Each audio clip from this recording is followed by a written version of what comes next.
We're sitting with Tim Hodges, Chief Hodges of the Yonkers Police Department. I'm Roberta Farreau, and welcome back to another edition of the Yonkers Voice. Chief Hodges, it's almost a year ago that we sat down to the day. 2015 proved to have been a challenging year. However, I understand that the Cash for Guns program is a major success, and wanted to talk a little bit more about that. Tell us how we did from this time a year ago to today. Well, we probably had the best year so far. The program was started in 2010, and it started off slow, just like pretty much every other program. But once it caught on, and it's caught on really well. In 2015, we had 31 guns we took off the street, illegal handguns, and a record. December of 2015, we had 15 guns just in that 1 month, which broke our record for a monthly take-in of illegal guns. When you say illegal guns, Chief, elaborate. What is an illegal gun versus a legal gun? Well, an illegal gun is one that's defaced. It's one that was taken in a crime, stolen from a gun shop, and even one that's just not registered. So if someone comes from a different state and they move to New York State and it's not registered, we would consider that illegal. The problem is with these illegal guns is the young kids and some of the gangs get a hold of these guns because they're easy to get a hold of. When you talk about a legal gun, a gun that is licensed through Westchester County, we don't see those guns being used in crimes. I mean, does it happen in domestic violence cases once in a while? Yes, it does. But for the most part, the serious crimes that we see, especially in Yonkers, and I'll have to say, our murder rate and our shootings are very low. For a city our size, they're extremely, extremely low. We're very fortunate in the city to have a very low gun violence rate. But no gun violence is acceptable. So we try to take this program and get all the illegal guns off the street, and it just leaves a smaller pool. Why have a gun out there that can hurt somebody? It wasn't too long ago where we had a 4-year-old girl who had access to a gun, an illegal gun, and she shot herself, and she was killed. She died.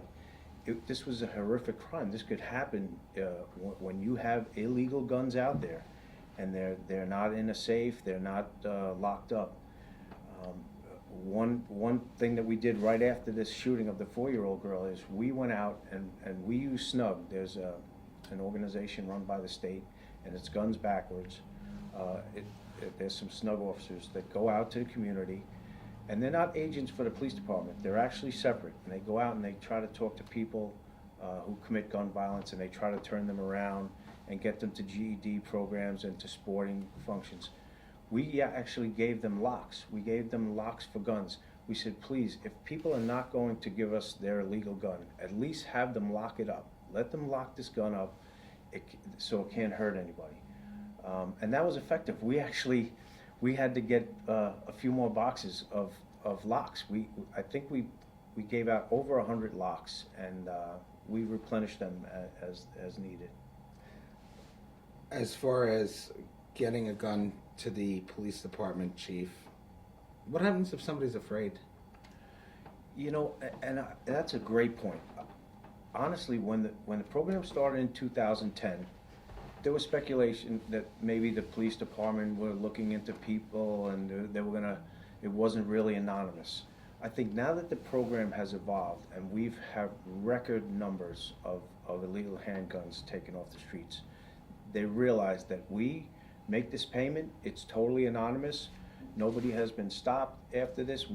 There's no questioning of anybody. So I think now that the program has graduated into something very professional, people are learning that it's a good program. The number to call if there's an illegal gun that you're aware of is 914-377-GUNS. And again, that number is 914-377-GUNS. What is the next step if somebody were to call the number to surrender an illegal hand weapon or gun of any sort? We've made the program extremely simple. A person would call that number, 377 guns. It's answered by our communications division. The supervisor in communications will pull up a form. They'll populate the form as best as possible. The person said the gun is located, for instance, at a certain address. It's in a mailbox, it's in a garbage can. We immediately send a radio car out there to get the gun. We retrieve the gun. We tell the person on the phone, we give them a 4-digit number, a unique 4-digit number. We ask them to call back in 2 days.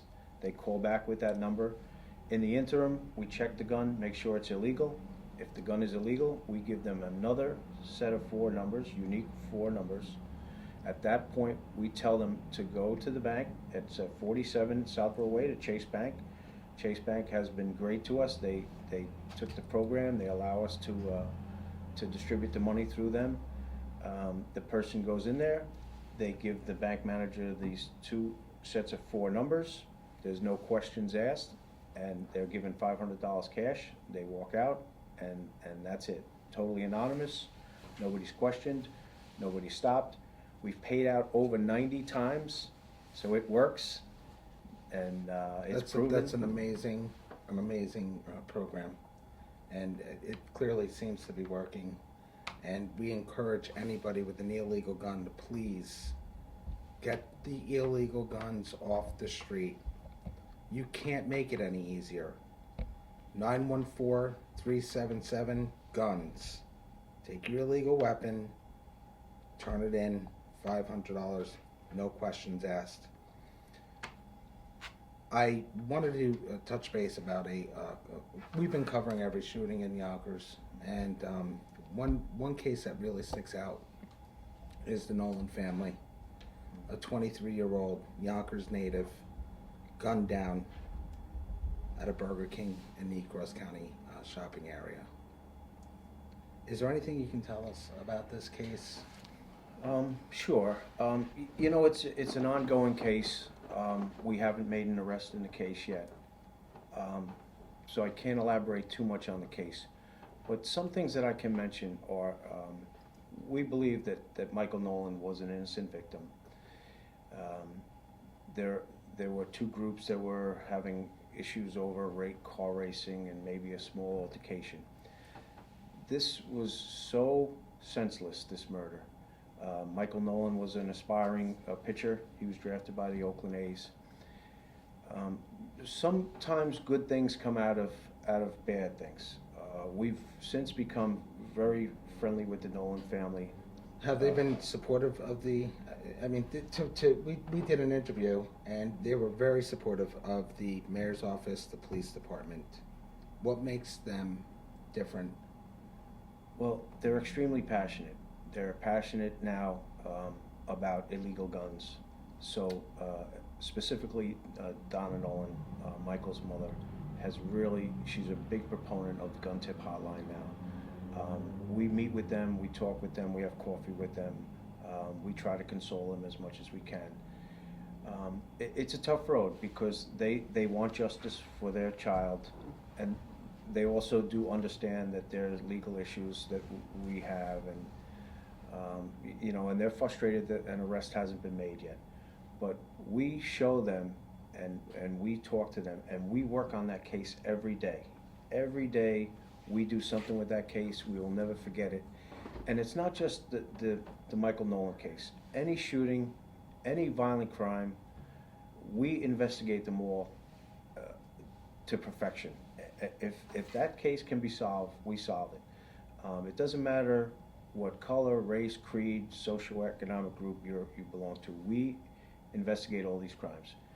In this particular case, the Nolans have been so passionate and they're so involved in the case, it actually gives us extra motivation, and we appreciate that and we appreciate that they support us.